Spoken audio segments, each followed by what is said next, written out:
ಕೋಲಾರ ವಸತಿ ಶಾಲೆಯಲ್ಲಿ ಬಗೆದಷ್ಟು ಬಯಲಾಗ್ತಾ ಇದೆ ಕರ್ಮಕಾಂಡ. ವಸತಿ ಶಾಲೆಯ ಮತ್ತೊಂದು ಸ್ಫೋಟಕ ರಹಸ್ಯ ಇದೀಗ ಬಯಲಾಗಿದೆ. ಬಾಲಕಿಯ ಖಾಸಗಿ ವಿಡಿಯೋ ಸೆರೆ ಹಿಡಿದರ ಕೀಚಕರು. ವಸತಿ ಶಾಲೆಯಲ್ಲಿ ವಿದ್ಯಾರ್ಥಿನಿಯ ಖಾಸಗಿ ವಿಡಿಯೋ ಸೆರೆಯಾಗಿದೆಯಾ?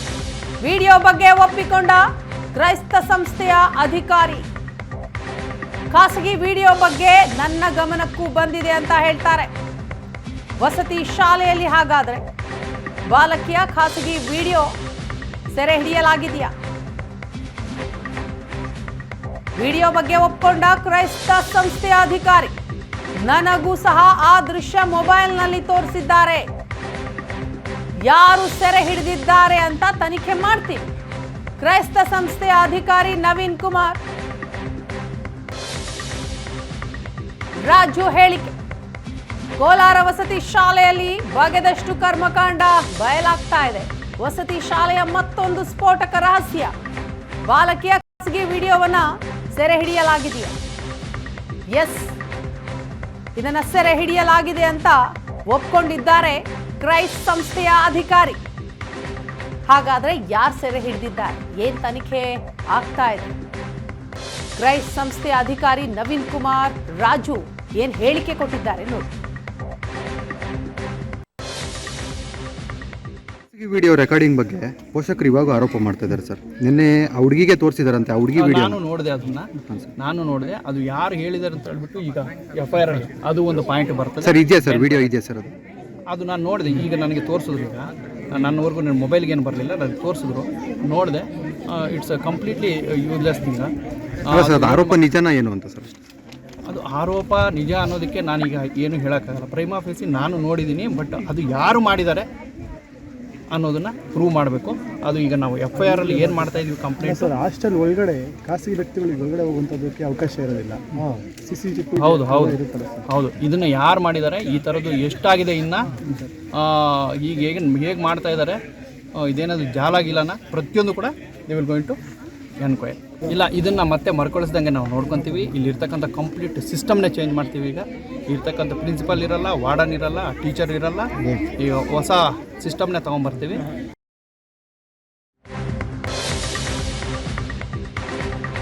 ಹಾಗಾದ್ರೆ ಖಾಸಗಿ ವಿಡಿಯೋ ಕೇಸ್ ಮುಚ್ಚಿ ಹಾಕುವ ಹುನ್ನಾರ ನಡೆದಿತ್ತ?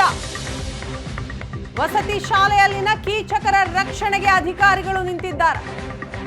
ಖಾಸಗಿ ವಿಡಿಯೋ ಪ್ರಕರಣ ಇಷ್ಟು ದಿನ ಬಹಿರಂಗ ಆಗಿಲ್ಲ ಯಾಕೆ? ವಿದ್ಯಾರ್ಥಿನಿಯರ ವಿಡಿಯೋ ರೆಕಾರ್ಡ್ ಮಾಡಿದ್ರೂ ಕೂಡ ಕ್ರಮ ಯಾಕಾಗಿಲ್ಲ? ಪೋಷಕರು ವಿಷಯ ಬಹಿರಂಗಪಡಿಸಿದ ಬಳಿಕ ಕ್ರಮ ತೆಗೆದುಕೊಳ್ಳುವಂತಹ ಭರವಸೆಯನ್ನ ಕೊಡ್ತಾರೆ ಅಂತಂದ್ರೆ ಏನರ್ಥ? ಆ ವಿಡಿಯೋವನ್ನ ಅಧಿಕಾರಿ ಮೊದಲೇ ನೋಡಿದ್ದಾರೆ, ಅವರ ಫೋನ್ಗೂ ಕೂಡ ಬಂದಿದೆ. ಹಾಗಾದ್ರೆ ಇಷ್ಟು ದಿನ ಸುಮ್ಮನಿದ್ದದ್ದು ಯಾಕೆ?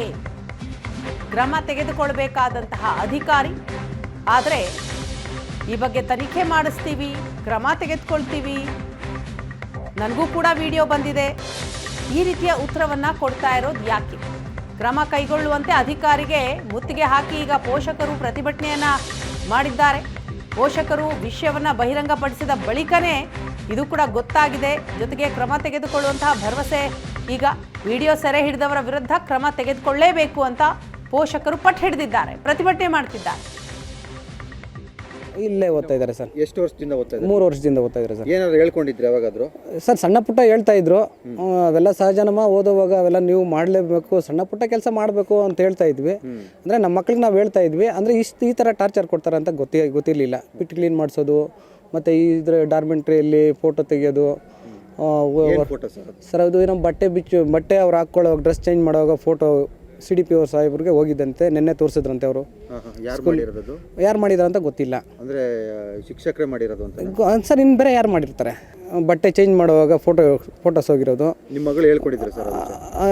ನಿನ್ನೆ CDP ಸಾಹೇಬ್ರೆ ಬಂದು ಅಲ್ಲಿ ಮಕ್ಳಿಗೆ ಹೇಳಿದ್ರಂತೆ, ಈ ಥರ ಎಲ್ಲ ನೀವು ಇಲ್ಲಿ ಮಾಡ್ತಾ ಇರೋದು, ನಿಮ್ಮ ಫೋಟೋ ಎಲ್ಲ ಹೊರಗಡೆ ಬಂದಿದೆ ನೋಡಿ ಅಂತ ಹೇಳ್ಬಿಟ್ಟು ಅವರೇ ತೋರಿಸಿದ್ರಂತೆ. ಮತ್ತು ಅವರು ಈಗ ನಿನ್ನೆ ಸಾಯಂಕಾಲ ಫೋನ್ ಮಾಡಿ ಹೇಳಿದರು, ಈ ಥರ ಡಾರ್ಮೆಂಟ್ರಿಯಲ್ಲೆಲ್ಲ ಜಾಸ್ತಿ ನಡೀತಾ ಇದೆ ಅಂತ. ಈ ಫೋಟೋ ಯಾರು ತೆಗಿತಾ ಇದ್ದಾರೆ, ಬಟ್ಟೆ ಚೇಂಜ್ ಮಾಡ್ಕೊಳ್ಳೋವಾಗ ಮತ್ತು ಬೇರೆ ಏನೋ ಅವ್ರು ಪರ್ಸ್ನಲ್ ಮಾಡ್ತಾ ಇರ್ತಾರಲ್ಲ ಅದೆಲ್ಲ ಹೇಳಿದರು. ನಿಮ್ಮ ಮಕ್ಕಳು ಇದೇ ವಿಚಾರಕ್ಕೆ ಸಂಬಂಧಪಟ್ಟ ಹಾಗೆ ಮಾಹಿತಿಯನ್ನ ಕೊಡ್ತಾರೆ ನಮ್ಮ ಪ್ರತಿನಿಧಿ ದೀಪಕ್. ಇದೀಗ ನಮ್ಮ ಜೊತೆ ಸಂಪರ್ಕದಲ್ಲಿದ್ದಾರೆ. ದೀಪಕ್, ಏನಿದು ವಸತಿ ಶಾಲೆಯಲ್ಲಿ ಆಗ್ತಾ ಇರೋದೇನು? ಈ ಘಟನೆ, ಈ ರೀತಿಯ ವಿಡಿಯೋಗಳು ಈಗಾಗಲೇ ವೈರಲ್ ಆಗಿದೆ. ಜೊತೆಗೆ ಅಧಿಕಾರಿಯು ಕೂಡ ಹೇಳ್ತಿದ್ದಾರೆ ನನಗೂ ಕೂಡ ಬಂದಿದೆ ಅಂತ. ಇದು ಬಂದಿದ್ಯಾ ಆವಾಗ? ಈಗ ಇದು ಬೆಳಕಿಗೆ ಬರ್ತಾ ಇರುವಂಥದ್ದು ಹೇಗೆ? ಜೊತೆಗೆ ಏನಾದರೂ ಕ್ರಮ ಆಗಿದೆಯಾ ಇಲ್ಲಿವರೆಗೂ? ವೀಣಾ, ಒಂದೊಂದೇ ಕರ್ಮಕಾಂಡ ಹೊರಗಡೆ ಬರ್ತಾ ಇರ್ತಕ್ಕಂಥದ್ದು. ಏನು ಬೆಳಗ್ಗೆ ಏಷ್ಯಾನೆಟ್ ಸುವರ್ಣ ನ್ಯೂಸ್ ನಲ್ಲಿ ವರದಿ ಪ್ರಸಾರ ಮಾಡ್ತಾ ಇದ್ವಿ, ಅಂದ್ರೆ ಮಲ ತೆಗೆಯುವಂತ ಪಿಟ್ನಲ್ಲಿ ವಿದ್ಯಾರ್ಥಿಗಳನ್ನ ಇಳಿಸಿ ತೆಗೆಸ್ತಾ ಇದ್ರು ಅನ್ನುವಂತ ಸುದ್ದಿ ಮಾತ್ರ ಪ್ರಸಾರ ಮಾಡಲಾಗಿತ್ತು. ಆದ್ರೆ ಸ್ಥಳಕ್ಕೆ ಹೋದಂತ ಸಂದರ್ಭದಲ್ಲಿ ಪೋಷಕರು ಬಹಳಷ್ಟು ಗಂಭೀರವಾದಂತಹ ಆರೋಪ ಮಾಡಿದ್ರು. ಅಂದ್ರೆ ನನ್ನ ಮಗಳ ಖಾಸಗಿ ಸ್ನಾನ ಮಾಡುವಂತ ವಿಚಾರ ಆಗಿರ್ಬೋದು, ಮತ್ತೆ ಬಟ್ಟೆಯನ್ನ ಚೇಂಜ್ ಮಾಡುವಂತಹ ದೃಶ್ಯಗಳನ್ನೆಲ್ಲ ಸೆರೆ ಹಿಡ್ಕೊಂಡು ಓಡಾಡ್ತಾ ಇದೆ ಆ ವಿಡಿಯೋ ಅನ್ನುವಂಥದ್ದನ್ನ ನನ್ನ ಮಗಳು ಈಗ ಹೇಳ್ತಾ ಇದ್ದಾಳೆ ನನಗೆ ಅನ್ನುವಂಥದ್ದನ್ನ ಪೋಷಕರು ಆತಂಕ ವ್ಯಕ್ತಪಡಿಸಿದ್ರು. ಆದ್ರೆ ಈ ಒಂದು ವಿಚಾರವನ್ನ ಗಮನಿಸಬೇಕು. ಈ ಒಂದು ವಿಚಾರ ಈಗ ಆಲ್ರೆಡಿ ಕಳೆದ ಒಂದು ವಾರದ ಹಿಂದೆ ಅಷ್ಟೇ ಅಧಿಕಾರಿಗಳಿಗೆ ಗೊತ್ತಿತ್ತು ಅನ್ನುವಂಥದ್ದು ಇಲ್ಲಿ ನಮ್ಗೆ ಕೇಳಿ ಬರ್ತಾ ಇರತಕ್ಕಂತ ಮಾಹಿತಿ. ಆದ್ರೂ ಸಹ ಎಲ್ಲರೂ ಒಗ್ಗಟ್ಟಾಗಿ ಈ ವಿಚಾರ ಎಲ್ಲೂ ಹೊರಗಡೆ ಹೋಗ್ಬಾರ್ದು ಅನ್ನುವಂಥ ದೃಷ್ಟಿನಲ್ಲಿ ಎಲ್ಲೂ ವಿಚಾರವನ್ನ ಬಿಟ್ಕೊಟ್ಟಿರ್ಲಿಲ್ಲ. ಆದ್ರೆ ಇವತ್ತು ವಿದ್ಯಾರ್ಥಿನಿ ಪೋಷಕರ ಬಳಿ ಹೇಳ್ಕೊಂಡಂತ ಬಳಿಕ ಇದು ಸಾಕಷ್ಟು ಚರ್ಚೆಗೆ ಗ್ರಾಸವಾಗಿರ್ತಕ್ಕಂಥದ್ದು. ಇದಾದಂತ ಬಳಿಕ ಸದ್ಯ 4 ಜನರನ್ನ ಅಮಾನತು ಮಾಡಲಾಗಿದೆ. ಪ್ರಾಂಶುಪಾಲರು ಸೇರಿದಂತೆ, ವಾರ್ಡನ್ ಸೇರಿದಂತೆ ಮತ್ತೆ 2 ಶಿಕ್ಷಕರನ್ನ ಅಮಾನತು ಮಾಡಿರ್ತಕ್ಕಂಥದ್ದು. ಕರ್ನಾಟಕ ವಸತಿ ಶಿಕ್ಷಣ ಸಂಸ್ಥೆಯ ಸಂಘದ ಕಾರ್ಯನಿರ್ವಾಹಕ ನಿರ್ದೇಶಕ ನವೀನ್ ಕುಮಾರ್, ಅಂದ್ರೆ IAS ರ್ಯಾಂಕ್ ಇರ್ತಕ್ಕಂಥವ್ರು ಇವರು ಕೂಡಲೇ ಸ್ಥಳಕ್ಕೆ ಭೇಟಿಯನ್ನ ಕೊಟ್ಟು ಅಲ್ಲಿ ತರಾಟೆಗೆ ತೆಗೆದುಕೊಂಡ್ರು ಪ್ರಾಂಶುಪಾಲರಿಗೆ. ನಿಮ್ಗೆ ಅಷ್ಟು ಮಾತ್ರ ಗಮನವ ಇಲ್ಲ ಅನ್ನುವಂಥದ್ದನ್ನ ಬಳಿಕ ಅಲ್ಲಿ ವಿದ್ಯಾರ್ಥಿಗಳನ್ನ ಸೇರಿಸ್ಕೊಂಡು ಮತ್ತೆ ಶಿಕ್ಷಕರನ್ನ ಸೇರಿಸ್ಕೊಂಡು ಪ್ರತ್ಯೇಕವಾಗಿ ಈಗ ಮೀಟಿಂಗ್ ಸಹ ನಡೆಸಿ ಹೊರಗಡೆ ಬಂದಿರ್ತಕ್ಕಂಥದ್ದು. ಬಂದಂತ ಸಂದರ್ಭದಲ್ಲಿ ಇದಕ್ಕೂ ಮುಂಚೆ ಏನು JD ಇದ್ರು, ಅಂದ್ರೆ ಸಾಮಾಜಿಕ ಇದು ಇಲಾಖೆ ಒಂದು JD ಬೆಳಗ್ಗೆ ಒಂದು ಹೇಳಿಕೆಯನ್ನ ಕೊಟ್ಟಿದ್ರು. ನನ್ನ ಗಮನಕ್ಕೆ ಖಾಸಗಿ ವಿಡಿಯೋ ಚಿತ್ರೀಕರಣ ಆಗಿರೋದ್ರ ಬಗ್ಗೆ ಗೊತ್ತಿಲ್ಲ ಅನ್ನುವಂಥದ್ದನ್ನ ಹೇಳಿಕೆ ಕೊಡ್ತಾ ಇದ್ರು. ಆದ್ರೆ ಈಗ ಅಧಿಕಾರಿ, ಅಂದ್ರೆ ಅವ್ರಿಗಿಂತ ಮೇಲ್ದರ್ಜೆ ಇರ್ತಕ್ಕಂಥ ಅಧಿಕಾರಿಗಳು ಹೌದು ನಾನು ಕೂಡ ಆ ದೃಶ್ಯವನ್ನ ನೋಡ್ದೆ ಅನ್ನುವಂಥದ್ದನ್ನ ಈಗ ಪ್ರತ್ಯಕ್ಷವಾಗಿ ನಾನು ನೋಡಿದ್ದೀನಿ ಅನ್ನುವಂಥದ್ದನ್ನ ಈಗ ಒಪ್ಕೊಂಡಿದ್ದಾರೆ. ಇದ್ರ ಹಿಂದೆ ನಾವು ಇದನ್ನ ದ್ವಂದ್ವ ಹೇಳಿಕೆಗಳನ್ನ ನೋಡೋದಾದ್ರೆ JD ಒಂದ್ ಕಡೆ ಎಲ್ಲಾದ್ರೂ ಇವ್ರ ಜೊತೆಗೆ ಶಾಮೀಲ್ ಆಗಿದಾರ, ಅಧಿಕಾರಿಗಳೇ ಈ ಒಂದು ಶಿಕ್ಷಕರನ್ನ ರಕ್ಷಣೆಗೆ ಮುಂದಾಗಿದ್ರ ಅನ್ನುವಂಥದ್ದನ್ನ ಇಲ್ಲಿ ನಾವು ಗಮನಿಸಬಹುದಾಗಿರ್ತಕ್ಕಂಥದ್ದು. ಮೇಲಧಿಕಾರಿಗಳೇ ಒಪ್ಕೊಂಡ್ರು ಸಹ ಕೆಳ ಹಂತದ ಅಧಿಕಾರಿಗಳು ಇಲ್ಲ ನನ್ನ ಗಮನಕ್ಕೆ ಬಂದಿಲ್ಲ ಅಂತ ಹೇಳ್ತಾ ಇದ್ದಾರೆ. ಬಟ್ ಇಷ್ಟು ದೊಡ್ಡ ಕರ್ಮಕಾಂಡ ಈಗ ಏನು ಆಗ್ಬೇಕಾಗಿಲ್ಲ ದೀಪಕ್. ನಿಜಕ್ಕೂ ಕೂಡ ಇದು ಅಮಾನವೀಯ ಕೃತ್ಯ. ಕೇವಲ ಒಂದ್ 4 ಜನರನ್ನ ಅಮಾನತು ಮಾಡೋದ್ರಿಂದ ಆಕ್ಷನ್ ಆಗಲ್ಲ.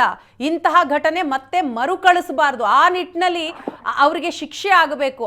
ಆಗ ಮಾತ್ರ ಎಲ್ಲವೂ ಸರಿ ಹೋಗೋದಕ್ಕೆ ಸಾಧ್ಯ. ಈ ರೀತಿ ಅಮಾನತಿನಿಂದ ಏನೂ ಪ್ರಯೋಜನ ಇಲ್ಲ ಅಲ್ವಾ? ಖಂಡಿತ ವೀಣಾ, ಯಾಕಂದ್ರೆ ಅಲ್ಲಿರ್ತಕ್ಕಂಥ ಪೋಷಕರು ಸಹ ಇದನ್ನೇ ಹೇಳ್ತಾ ಇದ್ದಾರೆ. ಯಾಕಂದ್ರೆ ನನ್ನ ಮಗಳ ಖಾಸಗಿ ವಿಡಿಯೋ ವೈರಲ್ ಆಗ್ತಾ ಇದೆ ಅಂದ್ರೆ ಅಲ್ಲಿ ಅಮಾನತಾದ್ರೆ ನನ್ನ ಮಗಳಿಗೆ ಹೋಗಿರ್ತಕ್ಕಂಥ ಮಾನ ಆಗಿರ್ಬೋದು, ಮುಂದಿನ ದಿನಗಳಲ್ಲಿ ಅವಳ ಮೇಲೆ ಯಾವ ರೀತಿಯಾಗಿ ಪ್ರಭಾವ ಬೀಳುತ್ತೆ, ಇದು ಎಷ್ಟು ನಮಗೆ ಅವಮಾನ ಆಗುತ್ತೆ ನಾವು ಗ್ರಾಮದಲ್ಲಿ ಓಡಾಡೋದಕ್ಕೆ ಅನ್ನುವಂತ ಆತಂಕ ಕೂಡ ವ್ಯಕ್ತಪಡಿಸ್ತಾ ಇದ್ದಾರೆ. ಅವರು ನೋವು ಸಹ ವ್ಯಕ್ತಪಡಿಸಿದ್ರು ಅಧಿಕಾರಿಗಳ ಮುಂದೆ.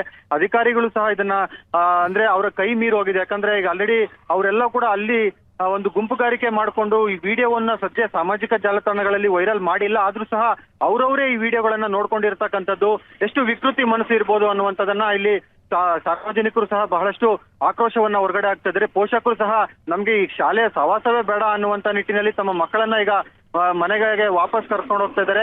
ಯಾಕಂದ್ರೆ ಮೊರಾರ್ಜಿ ದೇಸಾಯಿ ಅಂದ್ರೆ ಅಲ್ಲೇ ಶಿಕ್ಷಣ ಕೊಟ್ಟು ಅಲ್ಲೇ ವಸತಿ ಕೊಟ್ಟು ಅವರಿಗೆ ವಿದ್ಯಾಭ್ಯಾಸಕ್ಕೆ ಅವಕಾಶ ಮಾಡಿಕೊಡೋಗುತ್ತೆ. ಆದ್ರೆ ಈಗ ಅಧಿಕಾರಿಗಳು ಸಹ ಪೋಷಕರ ಮನವೊಲಿಸೋ ಕೆಲಸ ಮಾಡ್ತಾ ಇದ್ದಾರೆ. ಎಷ್ಟೇ ಮನವೊಲಿಸೋ ಕೆಲಸ ಮಾಡಿದ್ರು ಸಹ ಈ ಖಾಸಗಿತನದ ವಿಡಿಯೋ ವೈರಲ್ ಆಗಿರ್ತಕ್ಕಂಥದ್ದು ನಿಜಕ್ಕೂ ಕೂಡ ಇದು ಒಂದು ರೀತಿ ಶೋಚನೀಯ, ಒಂದು ಅಮಾನೀಯ ಕೃತ್ಯ ಅಂತಾನೆ ಹೇಳ್ಬೋದು. ಇಷ್ಟು ವಿಕೃತಿ ಇರ್ತಕ್ಕಂಥ ಶಿಕ್ಷಕರು ಯಾವ ರೀತಿಯಾಗಿ ಮಕ್ಕಳಿಗೆ ಒಂದು ಸಮಾಜದಲ್ಲಿ ಒಳ್ಳೆ ಪಾಠವನ್ನ ಹೇಳ್ಕೊಡ್ತಾರೆ ಅನ್ನುವಂಥದ್ದನ್ನ ನಾವಿಲ್ಲಿ ಗಮನಿಸಬಹುದಾಗಿರ್ತಕ್ಕಂಥದ್ದು ವೀಣಾ. ಎಸ್ ದೀಪಕ್, ಇದೆ ಈಗ 4 ಜನನೇನು ಅಮಾನತ್ ಮಾಡಿದಾರಲ್ಲ, ಸೊ ಅವರು ಯಾರು, ಅವರು ಈ ಒಂದು ಪ್ರಕರಣದಲ್ಲಿ ಹೇಗೆ ಶಾಮೀಲಾಗಿದ್ದಾರೆ, ಜೊತೆಗೆ ವಿಡಿಯೋ ತೆಗೆದಂಥವ್ರು ಯಾರು, ಇದ್ರ ಬಗ್ಗೆ ಕಂಪ್ಲೀಟ್ ಆದ ಇನ್ಫಾರ್ಮೇಶನ್ ಸಿಕ್ಕಿದ್ಯಾ? ವೀಣಾ, ಇಲ್ಲಿ 4 ಜನರನ್ನ ಸಸ್ಪೆಂಡ್ ಮಾಡಲಾಗಿದೆ. ಅದರಲ್ಲಿ ಪ್ರತ್ಯೇಕವಾಗಿ 4 ಜನ ಏನಿದ್ರು ಅವರಿಬ್ರು ಕೂಡ ಒಂದೊಂದು ತಂಡಕ್ಕೆ ಸೇರಿರ್ತಕ್ಕಂಥವ್ರು. ಆದ್ರೆ ಯಾರು ವಿಡಿಯೋ ಮಾಡಿದ್ದಾರೆ ಅನ್ನುವಂಥದ್ದನ್ನ 2 ತಂಡದವರು ಸಹ ಇಲ್ಲಿ ಗುಂಪುಗಾರಿಕೆ ಏನಿದೆ ಅವರಿಬ್ರು ಸಹ ಬಿಟ್ಕೊಡ್ತಾ ಇಲ್ಲ ಮಾಹಿತಿ.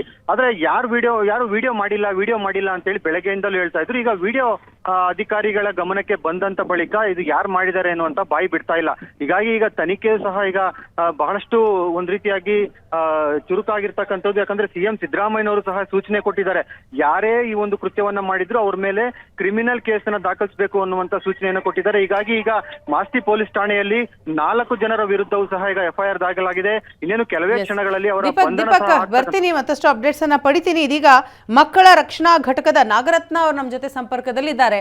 ನಾಗರತ್ನ ಅವರೇ, ಏನಿದು ವಸತಿ ಶಾಲೆಯಲ್ಲಿ ಆಗ್ತಾ ಇರುವಂತಹ ಅಮಾನವೀಯ ಕೃತ್ಯ, ಏನ್ ಹೇಳ್ತೀರಿ? ಆಗ್ತಾ ಇದೆ, ಅದು FIR ಆಗಿದೆ, ತನಿಖೆಯಿಂದ ಗೊತ್ತಾಗ್ಬೇಕಾಗಿದೆ ಮೇಡಮ್ ಯಾರು ಮಾಡಿದ್ರು ಅಂತ.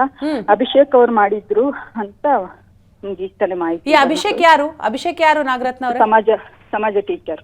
ಸಮಾಜ ಟೀಚರ್ ಅವ್ರೇನ್ ಮಾಡಿದ್ದಾರೆ? ವಿಡಿಯೋ ತೆಗ್ದಂಥವ್ರು ಯಾರು? ಅವರೇನಾ?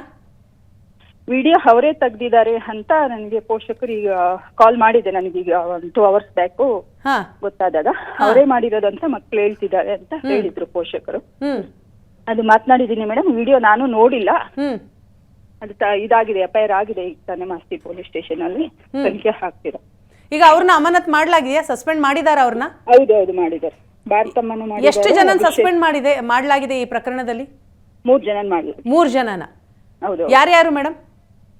ಭಾರತಮ್ಮ ಪ್ರಿನ್ಸಿಪಲ್. ಓಕೆ. ಅಭಿಷೇಕ್, ಮಂಜುನಾಥ್ ಮಾಡಿದ್ದಾರೆ. ಮತ್ತೆ ಇನ್ನೊಬ್ರು ಭಾರತಮ್ಮ, ಅಭಿಷೇಕ್, ಮಂಜುನಾಥ್, ಒಟ್ಟು 4 ಜನನಾ? 3 ಜನ ಮಾಡಲಾಗಿದೆ. 3 ಜನ. ಈ ಮಂಜುನಾಥ್ ಯಾರು ಮೇಡಮ್? ದೈಹಿಕ ಶಿಕ್ಷಕರು, ಚಿತ್ರಕಲಾ ಶಿಕ್ಷಕರಂತ ಮೇಡಮ್. ಓಕೆ. ಅವ್ರು ಈ ಪ್ರಕರಣದಲ್ಲಿ ಹೇಗೆ ಶಾಮೀಲಾಗಿದ್ದಾರೆ? ಶಾಮಿಲ್ ಅಂದ್ರೆ ಮೇಡಮ್, ಅಂದ್ರೆ ಈ ಪ್ರಕರಣದಲ್ಲಿ ಈಗ ಅವ್ರನ್ನ ಅಮಾನತೇನ್ ಮಾಡ್ಲಾಗಿದೆಯಲ್ವಾ? ಸೊ ಅವ್ರು ಯಾವ ರೀತಿ ಕೃತ್ಯವನ್ನ ಮಾಡಿದ್ರು ಅಂತ. ಮತ್ತೆ ಬೇರೆ ಪ್ರಕರಣಗಳಲ್ಲಿ ಇದೆಯಲ್ವಾ ಅವ್ರಿಗೆ? ಅಲ್ಲ, ಈಗ ವಿಡಿಯೋ ಮಾಡಿದಂಥವ್ರು ಅಭಿಷೇಕ್ ಅಲ್ವಾ? ಈಗ ಮಂಜುನಾಥ್ ಅವ್ರು ಏನ್ ಮಾಡಿದ್ದಾರೆ? ಅವರು ವಿಡಿಯೋ ಮಾಡಿದ್ರಾ?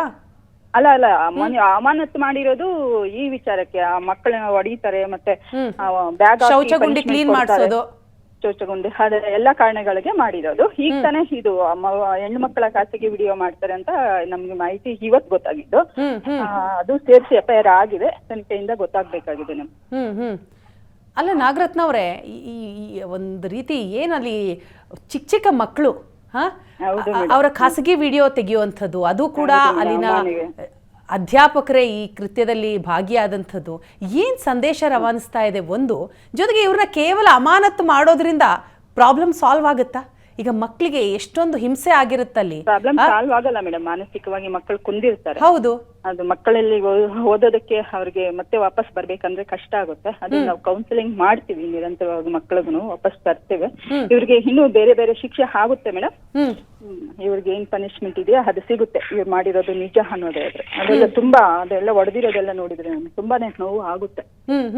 ಅಲ್ಲ, ಇದು ಪೋಷಕರ ಧ್ವನಿ ಎತ್ತದ ಹೊರತು ಇದು ಪ್ರಕರಣ ಬೆಳಕಿಗೆ ಬರ್ತಾ ಇರ್ಲಿಲ್ಲ. ಅವರು ಖಾಸಗಿ ವಿಡಿಯೋನ ಸೆರೆ ಹಿಡಿದಿದ್ದಾರೆ ಅನ್ನೋದು ಯಾವಾಗ್ಲೂ ಆಗಿದೆ. ಹೌದೌದು, ಅದು ನಮಗೆ ಮಾಹಿತಿ ಇದ್ದಿಲ್ಲ. ಇವತ್ತು ಪೋಷಕರ ಧ್ವನಿ ಎತ್ತಿದ್ರಿಂದಾನೇ ಅದು ಬೆಳಕಿಗೆ ಬಂದಿದೆ. ಈಗ ಶೌಚಗುಂಡಿ ಏನ್ ಕ್ಲೀನ್ ಮಾಡಿಸ್ತಾ ಇದ್ರಲ್ಲ? ಹೌದು. ಸೊ ಎಷ್ಟು ದಿನದಿಂದ ಇದು ನಡೀತಾ ಇತ್ತು? ಇದು ಬೆಳಕಿಗೆ ಬಂದಿದ್ ಹೇಗೆ? ಬೆಳಕಿಗೆ ಬಂದಿದ್ದು ನಾನು ಜಿಲ್ಲಾ ಮಕ್ಕಳ ರಕ್ಷಣಾಧಿಕಾರಿಗಳಿಗೆ ಒಂದು ಲಾಸ್ಟ್ ವೀಕ್ ಕಾಮನ್ ಆಗಿ ಒಂದು ಅವೇರ್ನೆಸ್ ಕೊಡಿಸಿದೆ ಅಲ್ಲಿ ಚೈಲ್ಡ್ ಲೈನ್ ಇಂದ. ಚೈಲ್ಡ್ ಲೈನ್ ನಾವು ಅವೇರ್ನೆಸ್ ಕೊಟ್ಟಾಗ ನೆಕ್ಸ್ಟ್ ಒಂದು 3-4 ಡೇಸ್ಗೆ ಮಕ್ಕಳು ಕಾಲ್ ಮಾಡಿ ನಮ್ಗೆ ಹೇಳಿದ್ರು.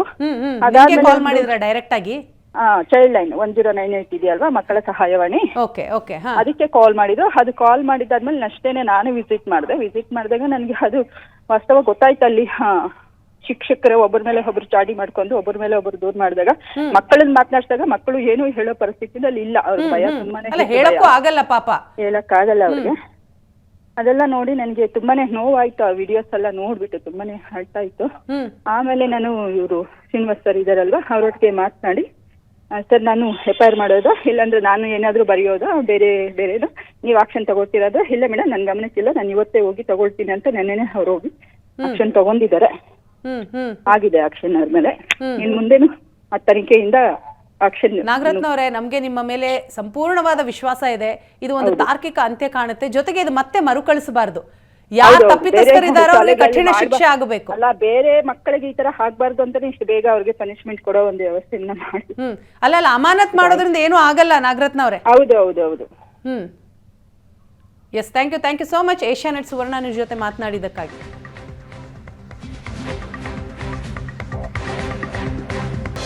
ಕೋಲಾರ ಜಿಲ್ಲೆ ಮೊರಾರ್ಜಿ ದೇಸಾಯಿ ವಸತಿ ಶಾಲೆಯ ಕರ್ಮಕಾಂಡ. ಸ್ಥಳಕ್ಕೆ ವಸತಿ ಶಿಕ್ಷಣ ಸಂಸ್ಥೆಗಳ ಕಾರ್ಯನಿರ್ವಾಹಕ ನಿರ್ದೇಶಕ ಭೇಟಿ ಕೊಟ್ಟಿದ್ದಾರೆ. ಕಾರ್ಯನಿರ್ವಾಹಕ ನಿರ್ದೇಶಕ ನವೀನ್ ಕುಮಾರ್ ರಾಜು ಭೇಟಿ ಕೊಟ್ಟಿದ್ದಾರೆ. ಪಿಟ್ ಕ್ಲೀನ್ ಮಾಡಿರುವ ಸ್ಥಳಕ್ಕೆ ಭೇಟಿಯನ್ನ ನೀಡಿ ಸಂಪೂರ್ಣವಾಗಿ ಪರಿಶೀಲನೆಯನ್ನ ಮಾಡಿದ್ರು. ನಿನಗೆ ಗೊತ್ತಾಗಲ್ವಾ ಅಂತ ಪ್ರಿನ್ಸಿಪಲ್ ಭಾರತಮ್ಮಗೆ ಕ್ಲಾಸ್ ತೆಗೆದುಕೊಂಡ್ರು. ಭಾರತಮ್ಮಗೆ ತರಾಟೆಗೆ ತೆಗೆದುಕೊಂಡ್ರು ನವೀನ್ ಕುಮಾರ್ ರಾಜು. ಪೋಷಕರಿಂದಲೂ ವಸತಿ ಶಾಲೆಯ ಸಿಬ್ಬಂದಿಯ ಮೇಲೆ ದೂರು ಹೋಗಿದೆ. ನಮ್ಮ ಮಕ್ಕಳನ್ನ ಈ ರೀತಿ ಅಮಾನವೀಯವಾಗಿ ನಡೆಸಿಕೊಳ್ತಾ ಇದ್ದಾರೆ, ಇದೆಲ್ಲ ತಪ್ಪು ಅಂತ ನವೀನ್ ಕುಮಾರ್ ರಾಜುಗೆ ದೂರನ್ನ ಕೊಟ್ಟರು ಪೋಷಕರು. ನಾವು ಅವರನ್ನ ಅಮಾನತ್ ಮಾಡಿದ್ದೇವೆ ಅಂತ ನವೀನ್ ಕುಮಾರ್ ಅವರಿಗೆ ಹೇಳಿಕೆಯನ್ನ ಕೊಟ್ಟಿದ್ದಾರೆ. ಘಟನೆಯ ಬಗ್ಗೆ ಸಿಬ್ಬಂದಿಯ ಜೊತೆ ಸಭೆ ಮಾಡಿದ್ದಾರೆ ನವೀನ್ ಕುಮಾರ್. ಮುಂದೆ ಇಂತಹ ತಪ್ಪು ಮಾಡದಂತೆ ಸಿಬ್ಬಂದಿಗೆ ಖಡಕ್ ವಾರ್ನಿಂಗ್ ನೀಡಿದ್ದಾರಂತೆ.